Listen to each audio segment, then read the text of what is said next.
I'm about 2 weeks out from my last frost date, and I'm going to give you a glimpse into my seed starting process. So I keep a garden journal.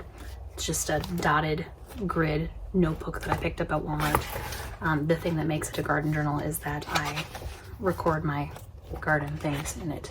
So you don't need anything special, anything fancy. It's whatever will work for you.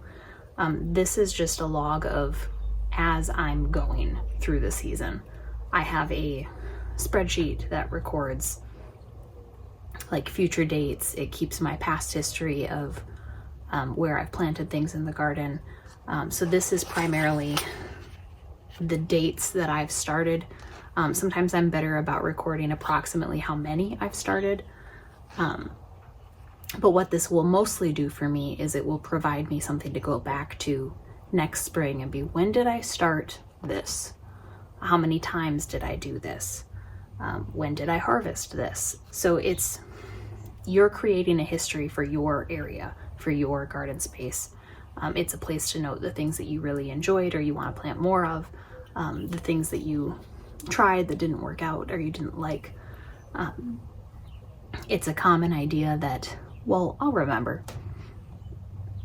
You don't. So if you're wanting to keep track of things like this, I highly recommend just an inexpensive book. Today I'm going to record the date. I'm going to note what I'm starting. I'm going to indicate which of those are succession sowings and which of them are starting for the season. So because I'm about 2 weeks out, I'm going to go ahead and try starting some corn in an air pruning tray, mostly as an experiment for myself. I'll note that as started. When it's safe to plant outside, I'll plant some direct as well. That way, if the ones that I'm putting in the tray perform well, I'll have a head start, and then I'll be doing a little bit of succession sowing by starting some direct in the garden as well. You can use your garden journal to record your weather as well, weather patterns, as far as if you feel like you've been getting a lot more rain recently. That also serves as something you can look back on as you continue to document things like this. Be like, okay, so 2 years ago it was a really wet season, or it was a really dry season. 2 years ago it really struggled with this. Every garden season since we've lived here and I've been planting, I've had a garden plan. I only transitioned into writing down in the journal instead of just the Excel spreadsheet, I think a couple of years ago. So far, this is my favorite way to use the garden journal, is recording the date, what I started, anything that I've noted as like, well, that was strange today, or I thought it was strange. What you might find is the more you record information like that, the less strange it actually is. Right, so I have set up my seeds in 2 different kinds of containers. These are the ones I'll be starting today for sure. And then these are more of the things that are a bit of an experiment, starting in a container. It's typically something that's common wisdom to start direct. As an example, I've got, okay, so I have 13 kinds of beans. This is apparently the year of the beans in the garden. That's a lot of beans. In my defense, several of them are climbing beans that are intended for dry storage. And if we don't go through them all, then I might not need to grow them next year.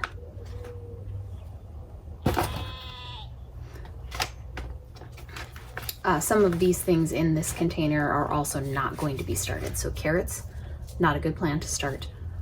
Radishes, these are apparently they only take 18 days. I'm gonna not bother starting them in a container. I'm gonna just sprinkle the seed when I start the back garden area. But the corn, the beans, those are all things that are commonly suggested not to start in a container. They want you to sow them directly. That's just general gardening wisdom. And I'm not saying it's wrong, but I would like to try the air pruning trays and see if I can start them. I have a hard time maintaining the right moisture level if I start things direct, if I'm not using something like frost fabric to help maintain that moisture level underneath. This container is things that I am succession sowing for the most part. And I say for the most part because I have absolutely already started some soybeans. We are continuing our snack adventure with these. Whatever we decide we are not going to eat at their optimal picking time, I'm happy to freeze so that we can enjoy later. Carrot also needs to go over there. I've got some onion. I've got some 2 different types of celery. These will be intended for fall starts. So I'm going to start them now. They've got a long grow time. It's typically above 100 days. So if I start them now, they will grow into the fall season, and I'll probably continue to succession sow them for another couple months. I'm also going to succession sow some fennel. This is bulb fennel.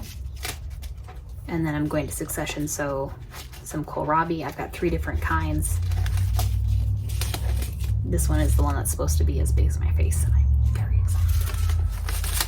But we eat a lot of kohlrabi. So these I'm gonna put in the back garden bed. I'm also gonna start some rutabagas. And then I've got several things in the squash family. Most of these say they don't want to be started more than like 2 or 3 weeks ahead of time, with the weather being so strange this year, where it's been cold and then it's been hot and now it's cold again. I'm going to start several of these as well, but I'm going to start them in little paper pots so that they don't get their roots disturbed when they move out to the main garden. I'll just put this whole thing in the container or in the soil. And that should be in a couple weeks. In a couple weeks, I'll be able to take the silage tarp off the main garden beds. So I've got squashes. I've got a couple different kinds of salad things. I'm going to start just 1 or 2 of each of these, and then I'm going to start some golden beets as well. So the first thing I'm going to do is write down all the names of the things that I am starting today, and then I'll indicate which of them are succession sows. And then I will fill my seed trays with the potting mix and start the seed process. But first, labels.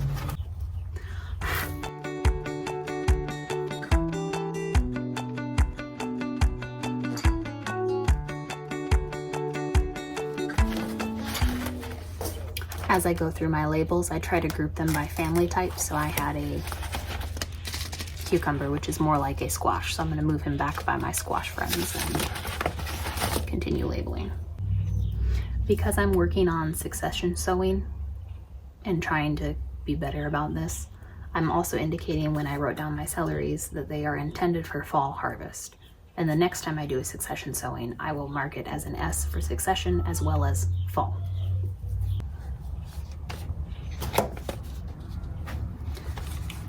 Last year I grew a couple of butternut squash plants and I ended up with 6 butternuts that I was able to use throughout the year. We've still got 2 that I plan on using sometime this week.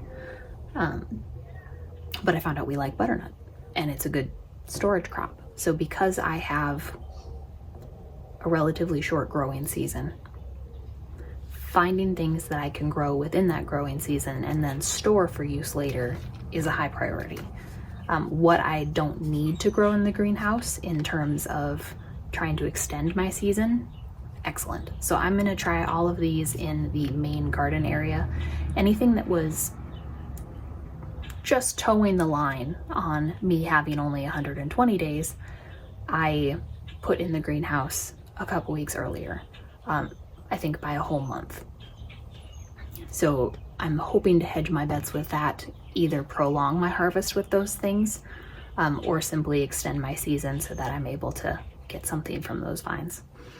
But all of these are going to be going out into the main garden, and I've waited until I'm only about 2 weeks out because squashes grow pretty quickly in the terms of their roots will want to get out of these little pots within a couple weeks. After that, I can put them out into the main garden area, set them up on a trellis system, and if I need to put my little milk jug cloches on top of that. The cloches just help retain some heat closer to the plant. It's a tiny greenhouse is all it is. And by using spent milk jugs that you've cleaned out and cutting the bottom off of it, I find that's a really inexpensive way to source a mini cloche. I've used those for, I think, 4 years. Any sort of plastic container works. Ones that aren't clear are obviously going to limit the light that gets through. So I try to use just clear ones or like a little bit foggy ones. Light will still get through, but I'm primarily trying to hold in some heat on those plants.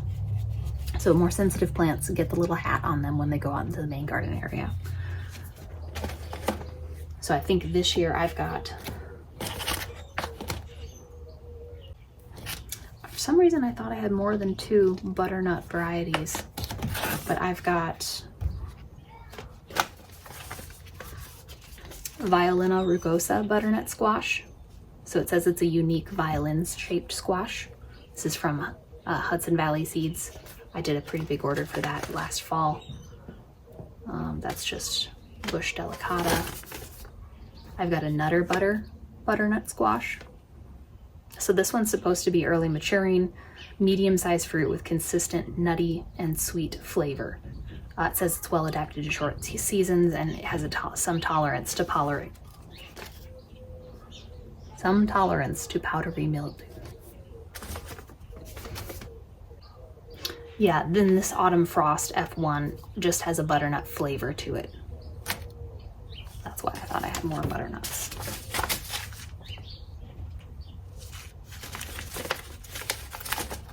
All right. I do have Silver Slicer in the greenhouse. I wanted to try it out in the main garden area, see how it did.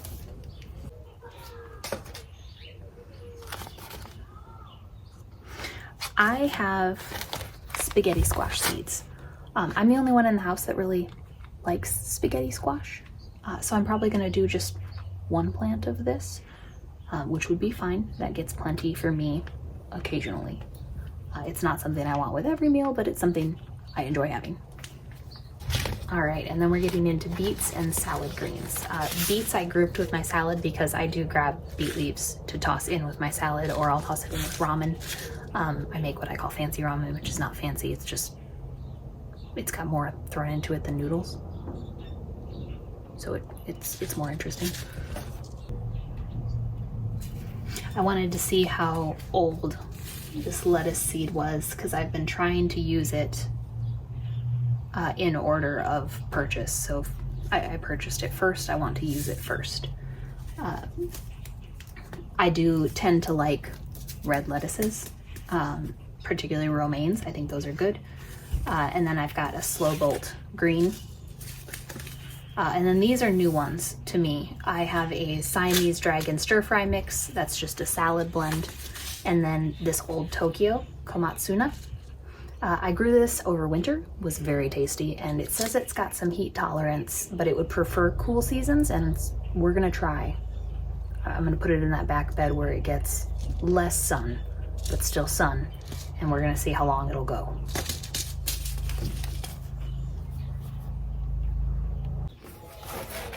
All right, so I've filled up most of my days area, and I still have several seeds I am going to attempt. I'm actually just going to go ahead and start a new column on the next page, and I'm going to note that these are experiment starts in the sense that I want to know how they'll do in the air pruning trays, because I can control the moisture levels better in containers under a sheltered environment than I can out of doors in my windy region. So I would like to try this. If it works well, that's probably what I'll use going forward, because I'm a huge fan of being able to put started plants in the ground, because then I can see if there's any pest pressure right away. If they're that much bigger, they're that much stronger, much more able to survive that kind of damage to them. Not that I want them to be damaged, don't be sad. So I'm going to remove the carrots and radishes because we already talked about how these are not good to start ahead of time. The radish mostly because there's no point. But I've got 4 different types of carrots. These will all be direct sown into that back garden bed, my northernmost bed.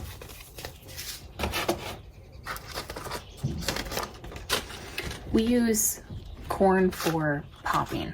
I don't usually grow sweet corn. Not that I can't, I just haven't. It's not something that I'm like, yes, sweet corn, which I feel like makes me an outlier. Sorry. But I do like popcorn. We enjoy popcorn.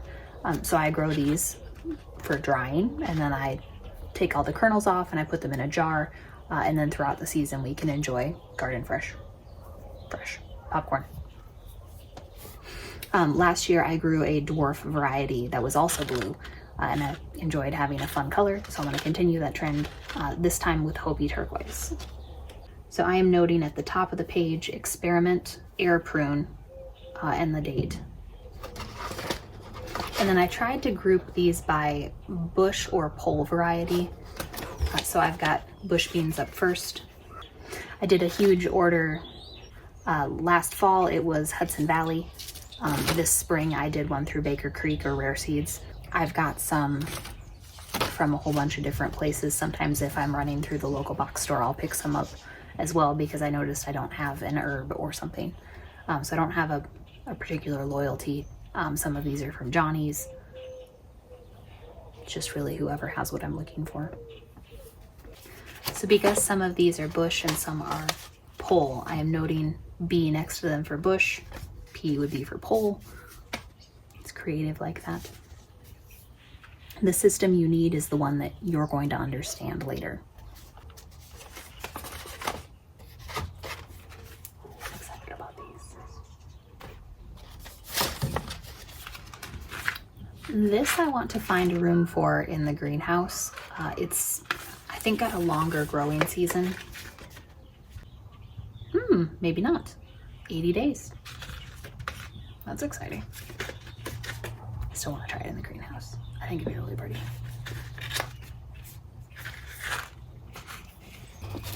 All right, and then I think I'm moving into dry beans. The rest of these should be dry beans or versatile beans that I could use fresh or dried. So I've got Silver Cloud and Eclipse dry bean. So Good Mother Stallard. These are new. Many of these are new to me. The reason that I have been noting what type of beans they are is to remember where I should plant them in the garden, whether it goes on a trellis or whether it can go anywhere else.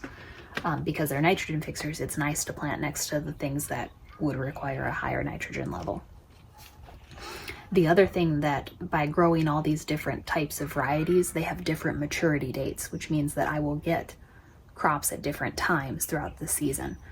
If I further succession plant, so if I start seeds after this grouping, I'm going to get a longer harvest of all of these things. And I deliberately planted beans of different varieties in the sense that I've got some that are wax beans, some that are these storage crops, some that are intended to be used as, at least in part, beauty. I've got runner beans. They're going to be beautiful as they climb the trellis, but I can eat them fresh, I can eat them dry. They can be used in cooking, they can be used just as fresh snacking. I like the versatility of a crop like this. And I also like that by planting many of them, I'm sort of hedging my bets. So if one type doesn't perform well for me, another type might perform really well. So I'll get something out of all of this, and I will be able to note in my garden journal which one of these things performed really well this year and which of them wasn't stellar. I'll often try something again from one season to the next because there's a lot of variability from season to season. My best visually pleasing garden year was the one that I went a little bit plant crazy. In 2021, I just put as much in the bed as would fit, which when their tiny plant starts doesn't look like a lot. When they grow to their full maturity size, it's a lot. But it was the most lush and beautiful I had seen my plants, and I want that back. So I'm going to try to plant or overplant as much as I can this year, and I just want to see what sort of jungle takes over. That's just something that's really fun for me. It always seems to take forever though, because I'll get to the beginning of July and be like, where is everything? But by the beginning of August, it's insane. It goes gangbusters. So this one is good for snaps or as dry beans. I will enjoy what I can for fresh snaps, and then I will store the rest. Now we're gonna run our beans. So I have 2 different types of runner beans because I did not do a great job of doing a seed inventory before I placed my spring order. I had forgotten that I placed this order in the fall. So these are packed for 2022. And these Sunset Runners are packed for 23. So I'm gonna set this one aside. I'm gonna use these first. And I've got Black Knight runner beans. These will mature in 65 to 80 days. You can use snap bees. You can use them as a mature bean for like cooking. And then you can also dry them. So runner beans seem to be the ultimate versatility. I'm excited to see how I like the taste of them, both fresh and in cooking. If I am growing something new and I don't like it fresh, I will try cooking it. And if I don't like it cooked either, I will try pickling or canning it in some way. Usually I can enjoy something one of those ways, and it's really just about filling my pantry so that I'm eating not just now, but later as well. So you can see the list of things I've started April 8th and then April 24th. And then these are the same for April 24th, but it's my experimental ones. And I noted experiment, air prune. And that's really all I'm worried about recording today.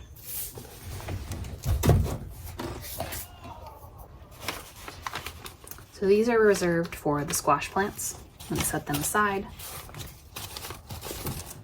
So when I say air prune trays, they have these holes in the bottom. They've also got some ventilation on the sides here. So when the air makes contact with the roots, or I suppose the roots make contact with the air, they basically are like, oh, I don't like that, and they stop growing into the air. This will work, I think, really only if my tray is not being bottom watered. So for me to remember to take these out of the bottom watering tray is really important. So in order to capture the soil, I'm going to put it in one of these solid containers. These are commonly referred to as 10-20 trays. It's a pretty common standard for seed starting. These fit in a 10-20 tray. I think at some point I want to get a shallower 10-20 bottom tray. That's not what I have though, so we're going to use this.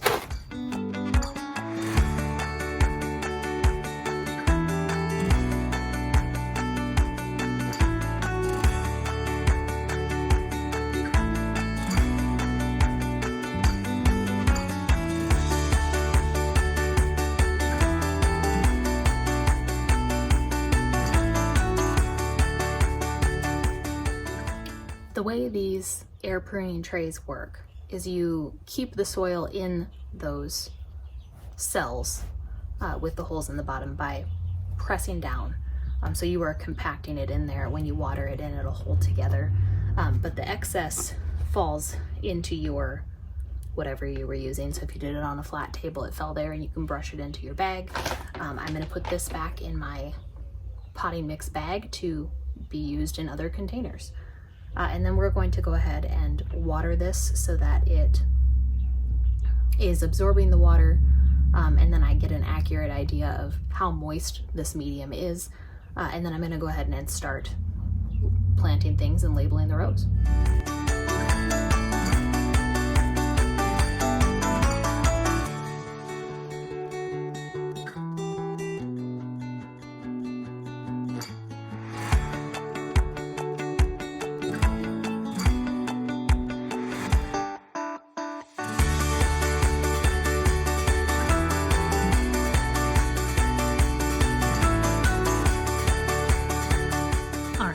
I have gotten all of the things that are going in the air pruning trays in.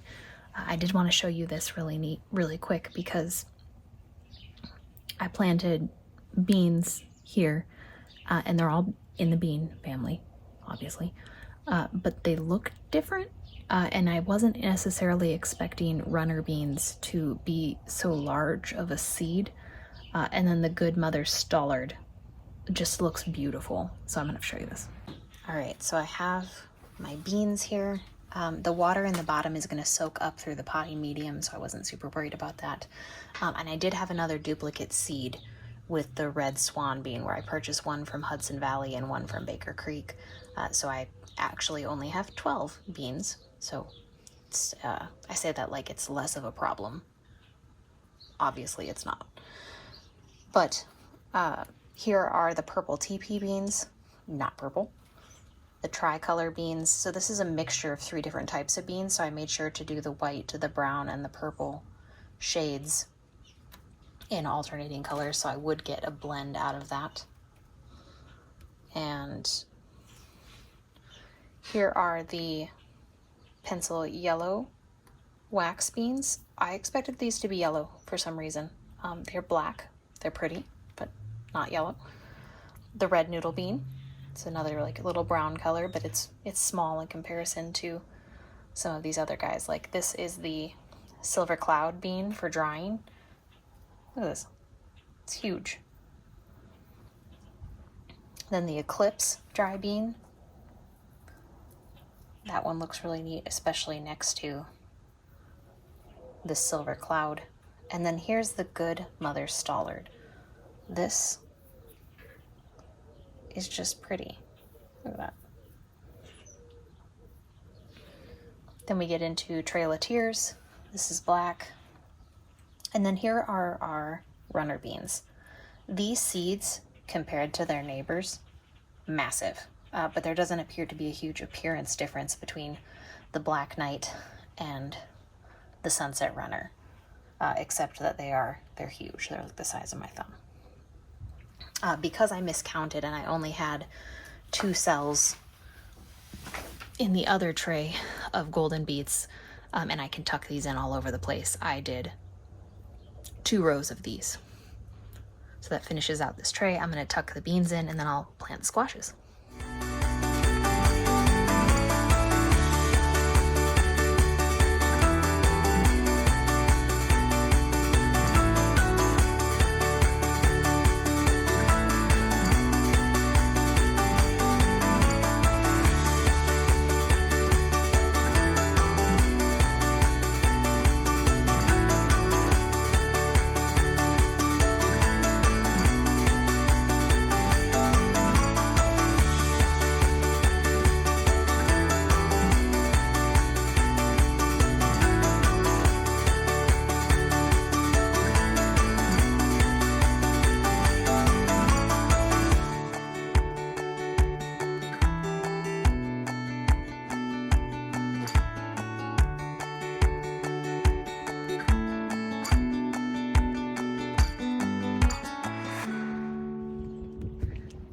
The next time you join me, I'll be setting up that back garden bed.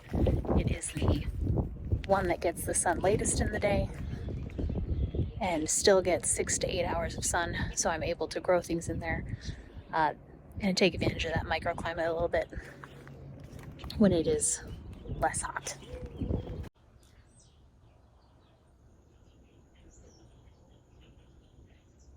John the Toad is also coming in to hang out.